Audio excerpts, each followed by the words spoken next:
Hi, welcome to the Silent Avenger channel. If you're enjoying the content, please consider giving it a like and sharing your thoughts in the comments. Let's dive into today's story. My name's Liam. I teach history, I live in a quiet town, and I thought I had a good life. I've been married to my wife Delilah for 10 years. We have 2 kids, Ethan, who's 8, and Chloe, who just turned 5. I thought everything was fine. But a week ago, I found out I've been living a lie. This isn't easy for me to write. I'm not the kind of guy who shares much. I'm the quiet one, the one who listens. But I need to tell this story because it's the only way I can make sense of it. Maybe it'll help someone else.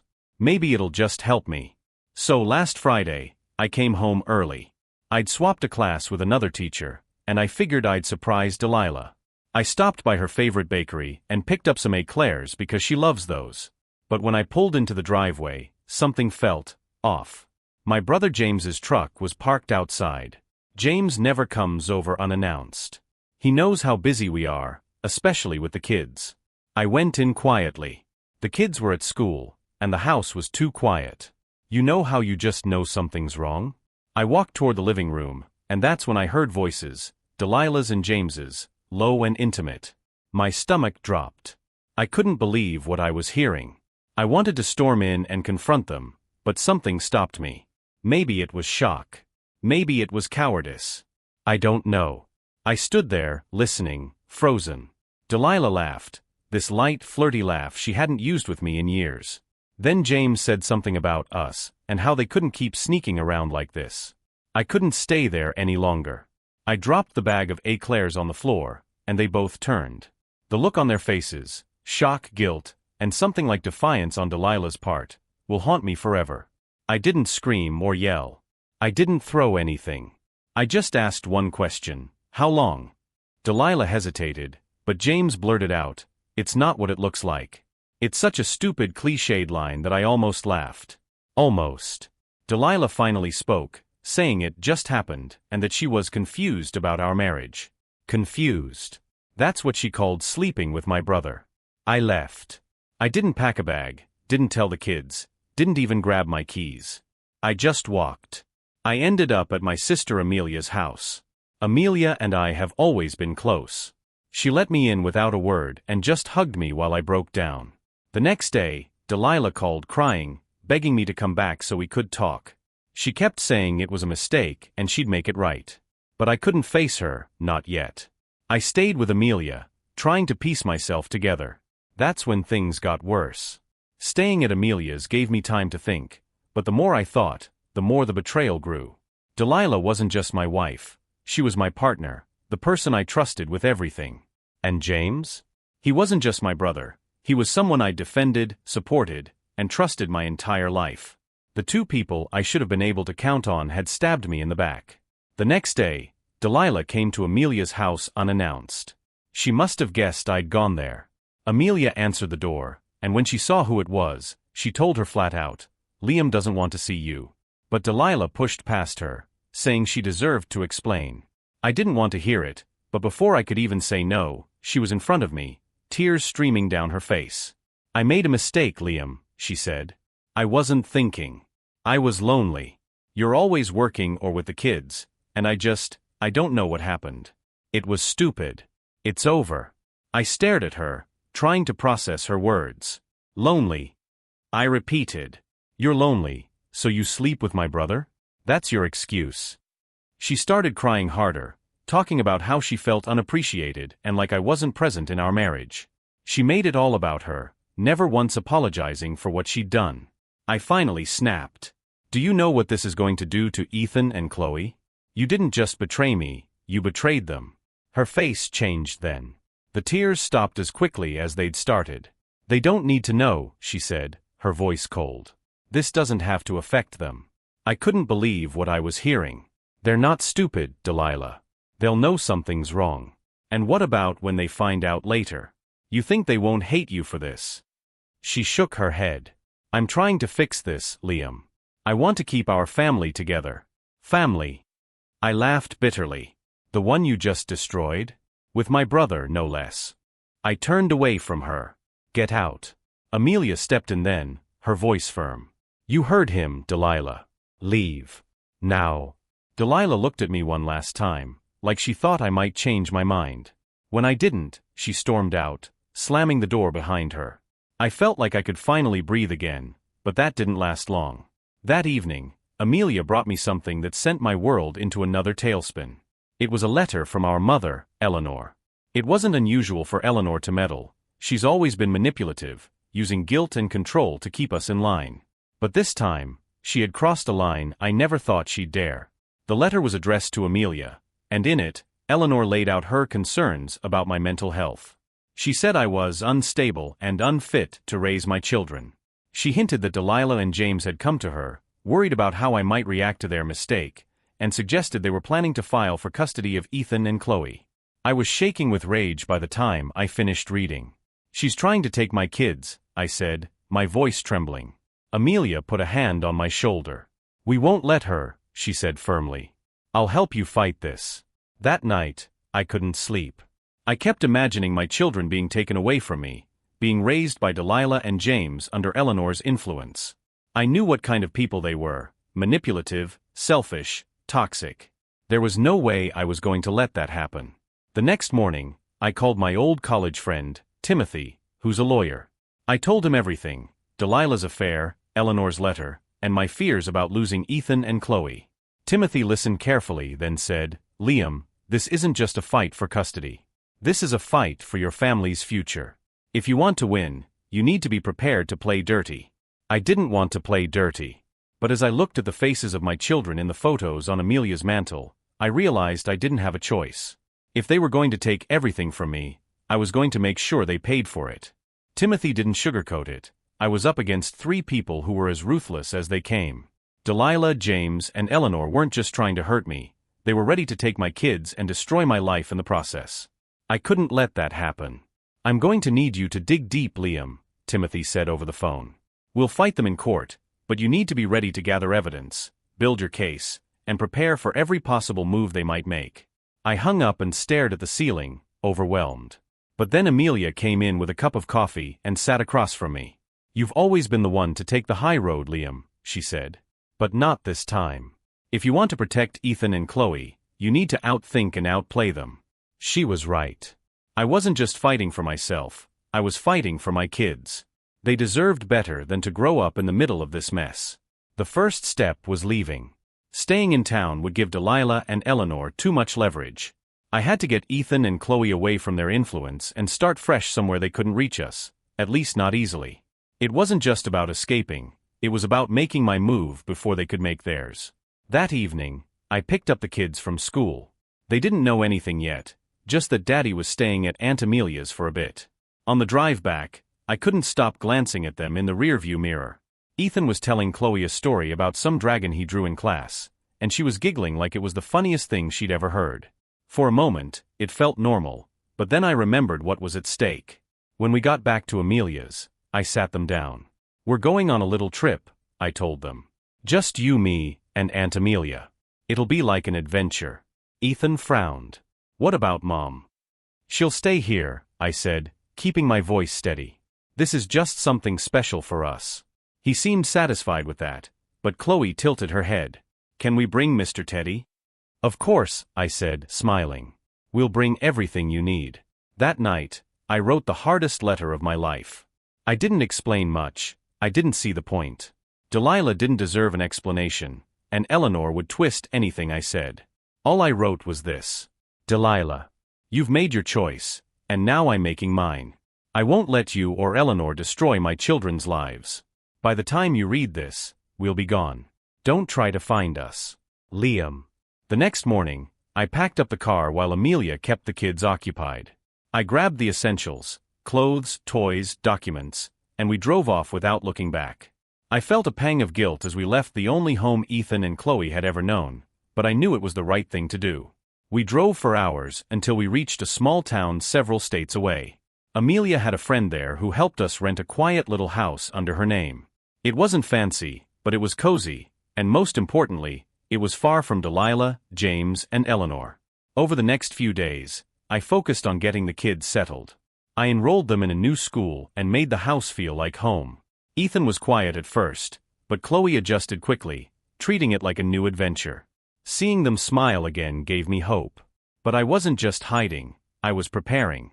With Timothy's guidance, I started digging into Delilah and James's finances. If they wanted to fight dirty, I'd show them I could play their game and win. The house was small but cozy, and the kids adjusted faster than I expected.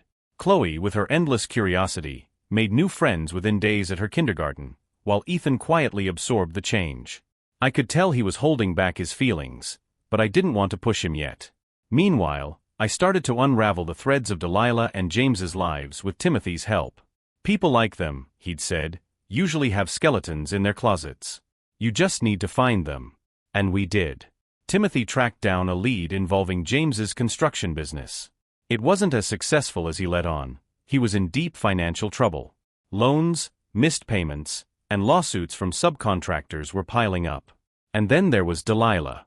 She had been dipping into our joint savings account for months, transferring money to an unknown account. The betrayal cut deeper when Timothy uncovered evidence that the account was linked to James. She wasn't just unfaithful, she was funding their affair with our money. Timothy called me with the update. Liam, this isn't just infidelity, it's fraud. We have enough to raise serious legal questions about both of them. I clenched my fist as he spoke, the anger simmering under my calm facade. Keep digging, I said. If there's more, I want to know. But I wasn't prepared for the bombshell Amelia dropped next. She came into the living room, a hesitant look on her face. Liam, I've been thinking. Mom's been too quiet about this. That's not like her. Eleanor's silence had been gnawing at me too. She thrived on control and manipulation. Her lack of contact didn't mean she was backing down. It meant she was planning something. Check this out, Amelia said, handing me her laptop. She'd been digging into Eleanor's social connections and found something disturbing. Eleanor had contacted a family court mediator, a well-known one with a reputation for bending the rules for influential clients. She was already laying the groundwork to declare me mentally unfit, just as her letter had hinted. She's setting the stage, Amelia said, her voice tight with anger. She's going to try and make you look unstable so Delilah and James can take the kids. I felt the blood drain from my face. They were coming for my kids, and Eleanor was pulling the strings. My instincts had been right to leave, but now I needed to take it a step further. I wasn't just going to defend myself, I was going to dismantle them piece by piece. The next step was risky, but Timothy and I agreed it was necessary. He filed a legal motion to freeze our joint accounts and flagged Delilah's suspicious transfers as fraudulent. He also filed for full custody of Ethan and Chloe on my behalf, citing emotional harm caused by Delilah's actions and James's involvement. It was bold, but I needed to take the offensive. The fallout was immediate. Delilah called, her voice sharp with anger. Liam, what are you doing? You froze our accounts? How am I supposed to live? I kept my tone cold. You should have thought about that before you used our money to fund your affair. It's not what you think, she started, but I cut her off. Save it for court, I said, hanging up. James tried calling too, but I ignored him. I wasn't interested in his excuses. Later that week, I got a call from Ethan's teacher at his new school. She sounded concerned. Mr. Monroe, Ethan mentioned something about his mom and uncle arguing with you. He seems worried. It hit me then, Ethan wasn't just quiet because of the move. He was processing everything in his own way, carrying a weight no child should bear. That evening, I sat him down after Chloe went to bed.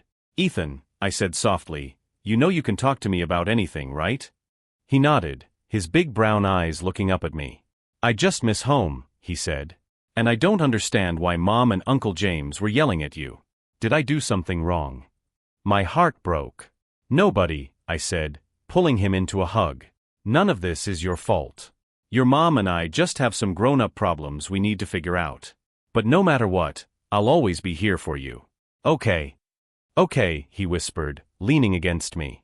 As I held him, my resolve hardened. I wasn't just fighting for myself, I was fighting for Ethan and Chloe's future. And I wasn't going to stop until they were safe, no matter what it took. By the time the weekend rolled around, I was running on pure determination. Timothy called with news that the court had approved the temporary freeze on our joint accounts, and the hearing for custody would be scheduled within a month. You've bought yourself some time, he said. Now we need to stay ahead of them. While Timothy focused on the legal side, I worked on the personal side, digging deeper into Delilah and James's mess. With Amelia's help, we started contacting people who might know more about their lives. It didn't take long to uncover a critical lead. One of James's former employees reached out after Amelia made a few calls. His name was Mike, and he wasn't just disgruntled, he was furious. "James owes me $5,000, Mike said over the phone. He's been pocketing money meant for the crew. I quit when I found out. Do you have proof?" I asked, my heart racing. "Plenty," he said. "Invoices, text messages, even emails where he admitted to overcharging clients. I've been waiting for the right moment to report him." I met with Mike that afternoon and got copies of everything he had. The evidence painted a damning picture of James's business practices: fraud, wage theft, and tax evasion. It was enough to bury him professionally, but I wanted to hit him where it hurt the most: his credibility. While I was piecing together James's downfall, Amelia came through with another bombshell. She'd tracked down one of Delilah's old co-workers from her time at the marketing firm. The co-worker, Jen, remembered Delilah bragging about manipulating our finances. "She used to laugh about how clueless you were," Jen said. "She said you never even looked at the bank statements." Hearing that stung more than I expected. I'd trusted Delilah completely, and she'd used that trust to steal from me. But Jen had more to offer. "I also remember her talking about your brother," she added. "She said they were inseparable." It was pretty obvious something was going on. It wasn't just betrayal, it was arrogance. Delilah hadn't even bothered to hide it. By Monday, Timothy had all the evidence we needed to build our case.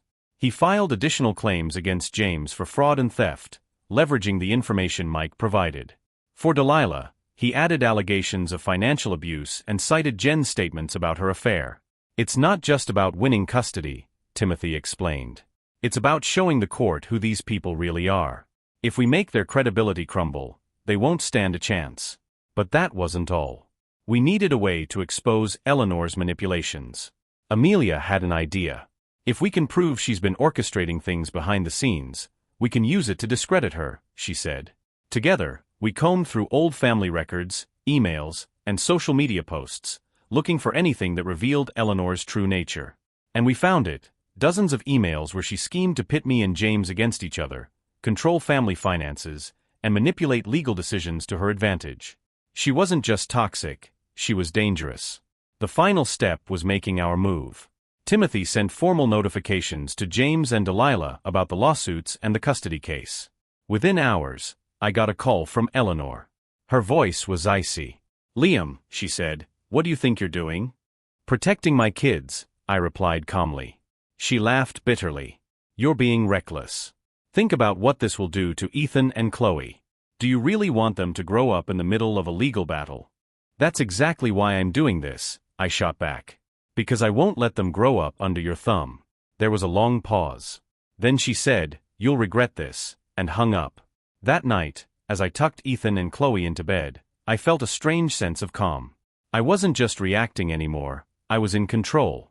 The wheels were in motion, and I was ready to see it through. The fallout didn't take long to start. Within days of filing the lawsuits, James's business troubles became public knowledge. Mike had gone to the local news, and a story broke about James's fraudulent practices. Headlines like "Local Contractor Accused of Theft and Tax Evasion" were everywhere.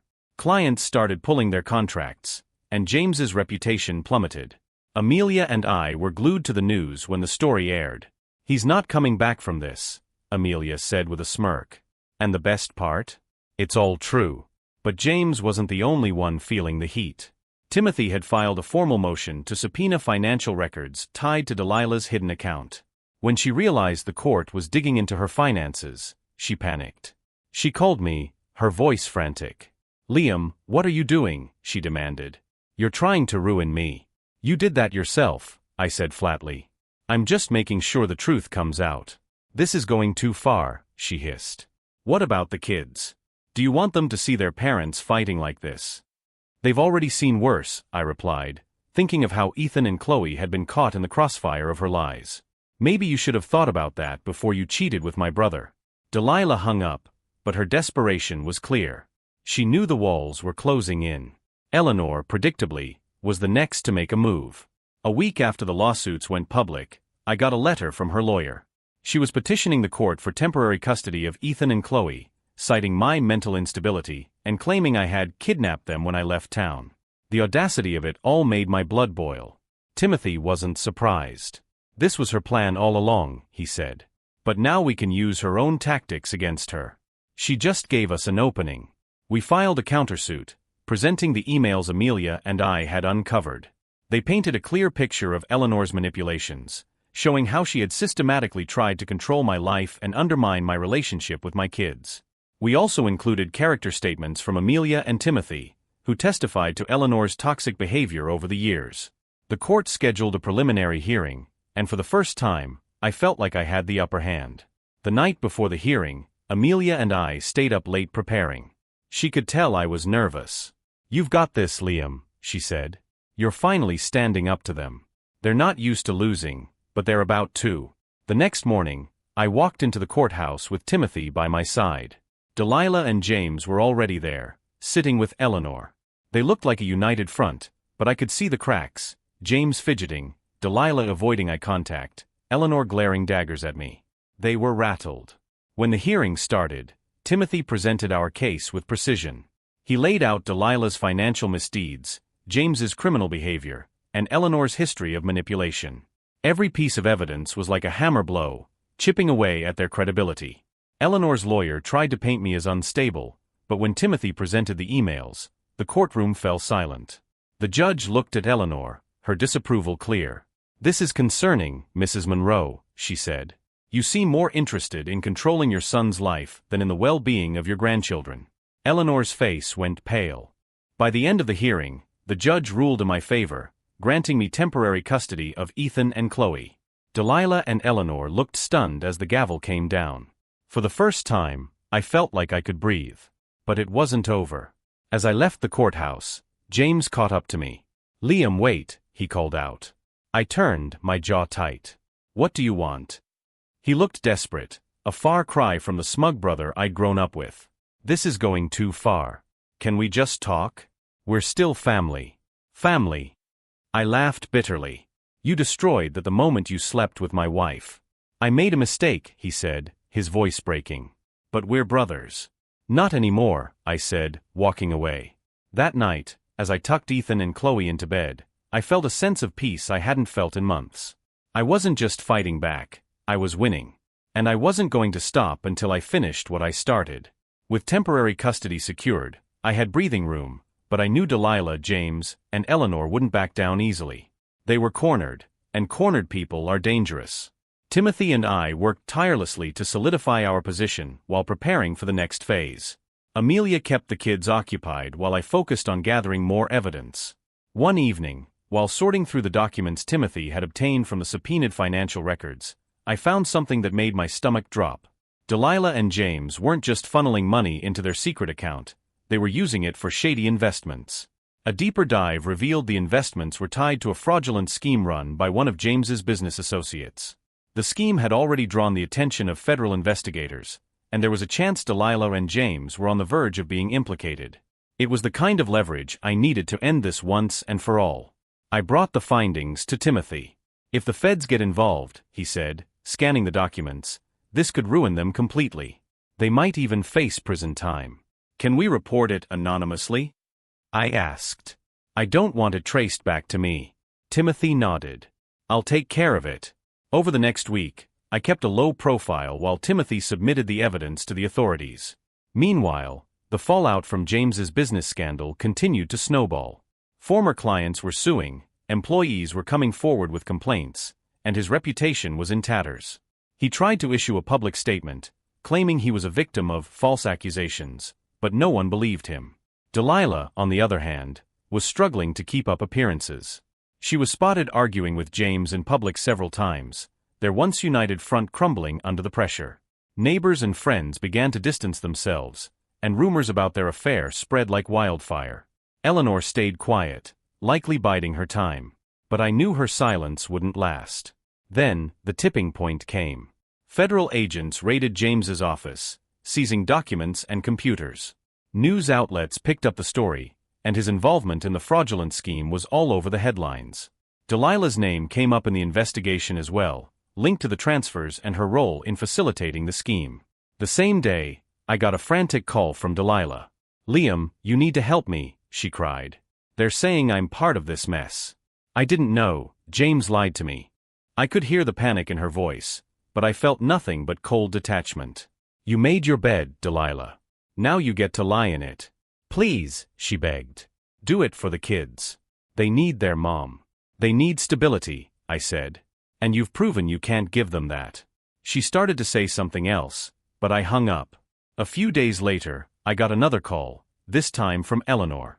Her tone was icy, but there was an edge of desperation beneath it. "Liam," she said, "this has gone far enough. You've torn this family apart." "You did that yourself," I replied. "All I did was stop you from destroying me and my kids." "You're going to regret this," she hissed, but the threat felt hollow. Eleanor wasn't used to losing, and I could tell she didn't know how to handle it. That evening, Timothy called with more good news. "Delilah's lawyers reached out," he said. "They're asking for a settlement. She wants to drop her custody claim in exchange for avoiding a full trial." I felt a wave of relief, but also a flicker of anger. She was willing to walk away now that she had no cards left to play. "What do you think?" I asked. Timothy paused. "Take the deal. You'll get full custody, and she'll be out of your life for good." The next day, I agreed to the settlement. Delilah relinquished her custody rights, and James's involvement ensured he couldn't even try for visitation. The judge finalized the agreement, granting me sole custody of Ethan and Chloe. Eleanor didn't show up to the hearing. She must have realized she'd lost too. That night, as I stood in the quiet of my new home, I felt an overwhelming sense of closure. I'd done what I set out to do, protected my children, exposed the lies, and dismantled the people who had betrayed me. Ethan and Chloe were safe, and for the first time in months, I felt like I could finally move forward. Want to know how life unfolded after that? After the custody hearing, life finally began to stabilize. Ethan and Chloe adjusted well to their new routine. They loved the small town's peacefulness, and the distance from Delilah, James, and Eleanor brought an unexpected calm to our lives. Chloe made new friends quickly, while Ethan started opening up more during our bedtime chats. I made it a point to be present, to pick them up from school, help with homework, and spend weekends exploring the parks and trails nearby. Slowly, the laughter returned to our home. Amelia stayed for a while to help. One evening, after the kids had gone to bed, she sat with me on the porch. "You did it, Liam," she said, her voice full of pride. "You stood up to them, and you won." I nodded, though I didn't feel triumphant, just relieved. "I just want the kids to have a chance at a normal life," I said. "That's all that matters now." Meanwhile, the fallout for Delilah and James was devastating. James's fraudulent business practices led to criminal charges, and Delilah was named as a co-conspirator. The public humiliation was bad enough, but the legal consequences were even worse. Both were drowning in lawsuits and legal fees, with little hope of recovery. Eleanor retreated from public life entirely. Her influence was gone, her carefully constructed facade shattered by the exposure of her manipulations. Word spread quickly about her attempts to use the legal system against me, and the community that once admired her now avoided her entirely. As for me, I focused on rebuilding. With Timothy's help, I ensured Ethan and Chloe's future was secure financially. The funds Delilah had siphoned off were recovered and redirected into a trust for the kids. I also started teaching again, finding comfort in the familiar rhythm of the classroom. Each day felt like a step forward. The past wasn't forgotten, but it no longer loomed over me like a shadow. Ethan and Chloe were stronger than I gave them credit for. Kids are more perceptive than we realize, and they'd picked up on the tension even before the move. But now, without the constant cloud of Delilah and Eleanor, they began to flourish. Ethan, always the quieter one, surprised me one evening when he came home excited about joining the school's chess club. "It's fun, Dad," he said, his face lighting up. "I think I'm good at it." I couldn't help but smile. "You're probably better than me already," I joked. "Show me your moves after dinner." He nodded, and later that night, we played on an old chessboard Amelia had found in a thrift store. Watching him focus, his brow furrowed in concentration, I realized how much he'd grown through all this.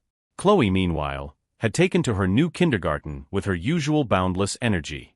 She brought home finger-painted masterpieces every day and insisted they go up on the fridge, no matter how much space they took. It's a gallery, Daddy, she declared, hands on her hips, daring me to disagree. One evening, as I tucked her in, she asked, Daddy, are we going to stay here forever? For a while, I said carefully. Do you like it here? She nodded. I like the trees. And my friends. And the way you laugh more now. Her words stopped me.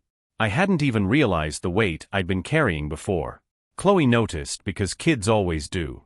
Life wasn't perfect, but it was good. The routines we built, movie nights, weekend hikes, and quiet dinners together, became the foundation for our new normal. With each day, the kids grew more confident, and so did I. But there was one more hurdle to clear, helping them understand the truth about their mom when the time came. The truth about Delilah wasn't something I could keep from Ethan and Chloe forever. I knew one day they'd have questions, and I wanted them to hear it from me, not through rumors or twisted versions from someone else. The moment came sooner than I expected. One evening, Ethan was unusually quiet during dinner. He kept pushing his food around on his plate, glancing at me like he was working up the courage to say something. Finally, he put down his fork and asked, Dad, why doesn't Mom call us anymore? My chest tightened. Chloe, who had been happily eating, looked up too, her wide eyes filled with curiosity. I had dreaded this moment, but I also knew I couldn't avoid it. I took a deep breath. Your mom made some choices that hurt our family, I said carefully. She and I decided it was better for you and Chloe to be here with me. Ethan frowned. But she used to call. Did we do something wrong? Nobody, I said quickly, leaning closer. This has nothing to do with you. Your mom loves you, but she's going through some hard things right now. It's not your fault. Chloe's little voice chimed in. Does she still love us? Yes, I said firmly, though it hurt to say it. She does. She just doesn't know how to show it right now. They both nodded, seeming to accept my words, but Ethan's face still held a shadow of doubt. I reached across the table and took his hand. If you ever want to talk about her or ask me questions, you can. Always. That night, after they'd gone to bed, I sat on the porch, letting the cool air calm me. It wasn't the full truth. I couldn't tell them about the betrayal or the legal battles yet. But I knew I'd done the right thing by being honest in a way they could understand. They didn't need the whole story now.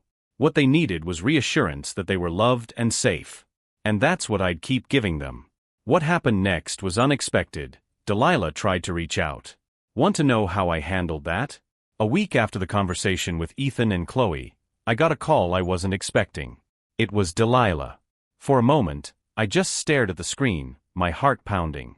I hadn't heard from her in months, and I had no desire to hear her excuses or apologies. But then I thought about Ethan's question, about why his mom didn't call. If she was reaching out now, I needed to hear her out, if only for their sake. I picked up the phone. Liam, she started, her voice shaky. Can we talk? What do you want, Delilah? I asked, keeping my tone even. There was a long pause. I just want to see the kids, she said finally. I miss them. Her words hit me like a punch to the gut. I thought of all the nights Ethan and Chloe had gone to bed without a word from her. Now, after months of silence, she suddenly missed them? I don't think that's a good idea, I said firmly. Liam, please, she pleaded. I know I made mistakes, but they're still my children. I just want to talk to them. I don't want them to hate me. I felt a flicker of anger. You don't want them to hate you? Then maybe you should have thought about them before you tore our family apart. Her voice broke. I know I messed up. I know I don't deserve forgiveness, but I want to make things right. I took a deep breath, trying to steady myself. Making things right isn't about what you want, Delilah. It's about what's best for them. Right now, what's best is stability. They're happy here, and I'm not going to let you disrupt that. Just think about it, she said quietly. Please. I hung up without answering. That night, I couldn't stop thinking about the call. Part of me wanted to shut the door on her completely, to protect the life I'd built for Ethan and Chloe. But another part of me knew I couldn't keep her out forever, not if she was genuinely trying to change. I decided to talk it over with Amelia. She doesn't deserve a second chance, Amelia said bluntly when I told her about the call. She abandoned them, Liam. You've been the one holding everything together, not her. I know, I said. But what if this is her trying to be better? What if Ethan and Chloe grow up and blame me for keeping her away? Amelia frowned, leaning back in her chair. "You're a better man than I am," she said finally. "If you're going to let her talk to them, set boundaries. Make it clear that one misstep and she's out for good." The next day, I called Delilah back. "You can talk to them," I said, "but it's going to be on my terms. Phone calls only, and only when I say it's okay. If you cross any lines or try to manipulate them, it's over. Do you understand?" "Yes," she said quickly. "Thank you, Liam. You won't regret this." We set up a time for her to call that evening. I sat with Ethan and Chloe as they talked to her on speakerphone. Chloe was shy at first, but Ethan jumped right in, telling her about school and his chess games. Hearing his excitement, I felt a pang of sadness. It wasn't fair that he had to miss his mom.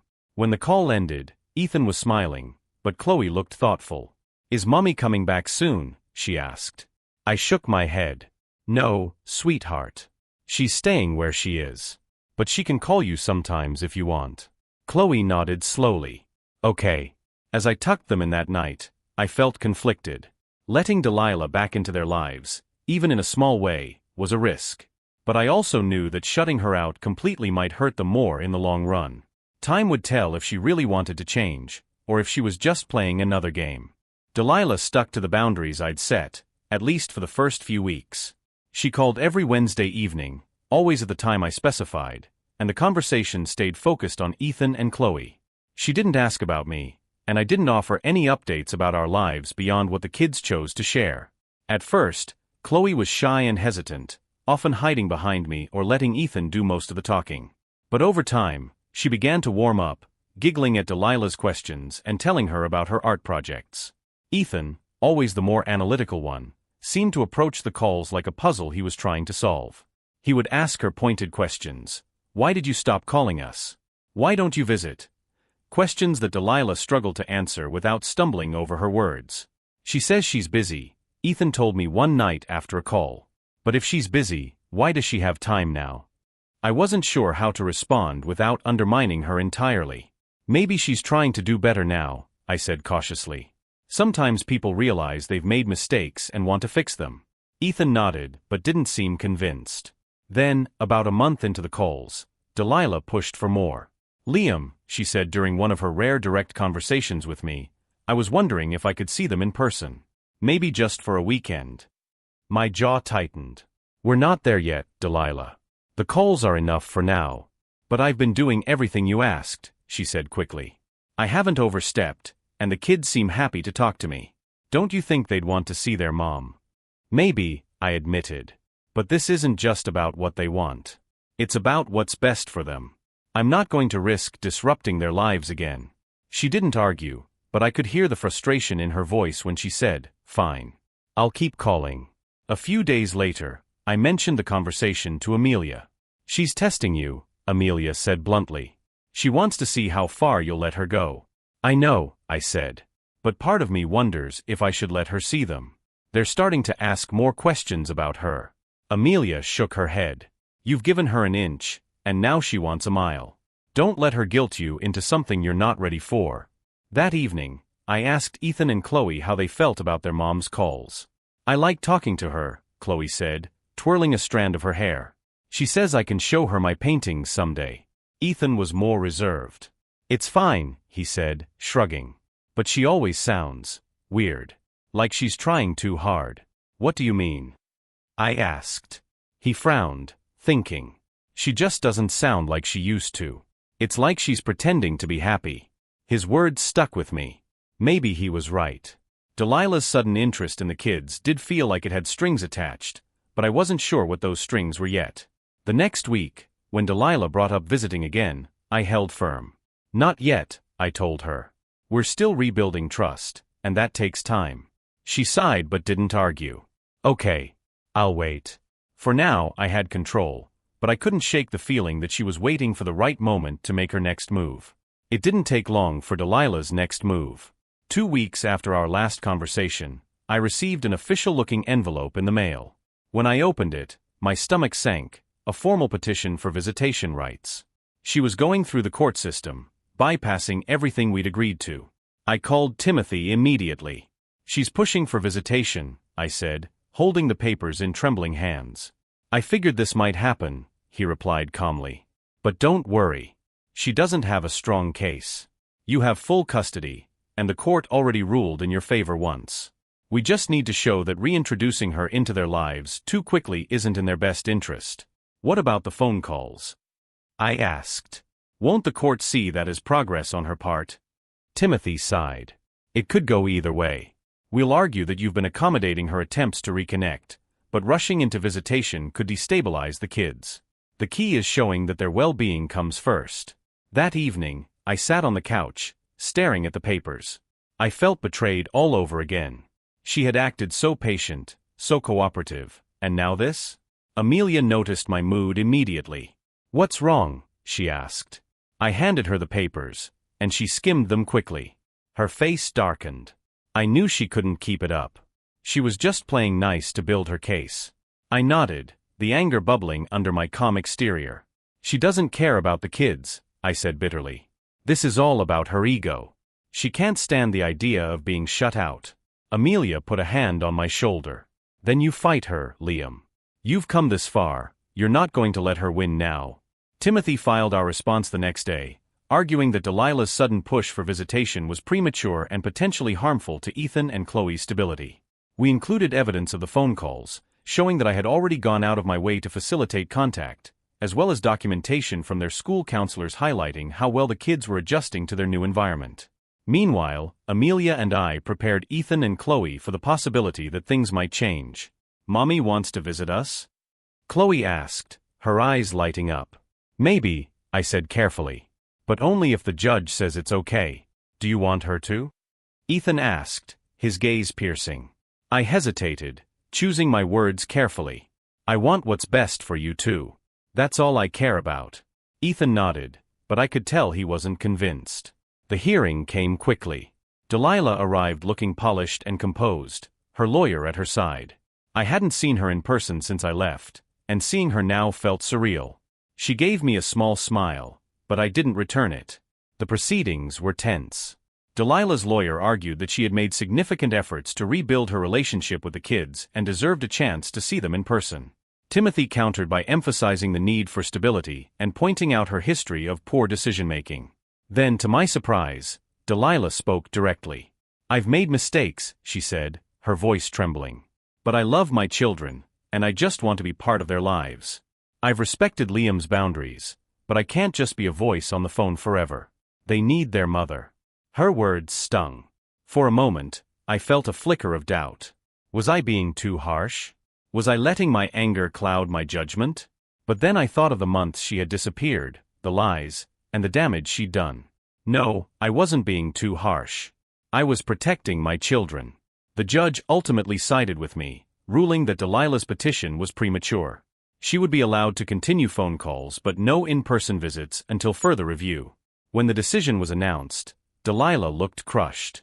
For a brief moment, I almost felt sorry for her. But then I remembered everything she'd done, and everything she'd almost taken from me. As I left the courtroom, Timothy clapped me on the back. You did it, Liam, he said. You held your ground. For now, I thought.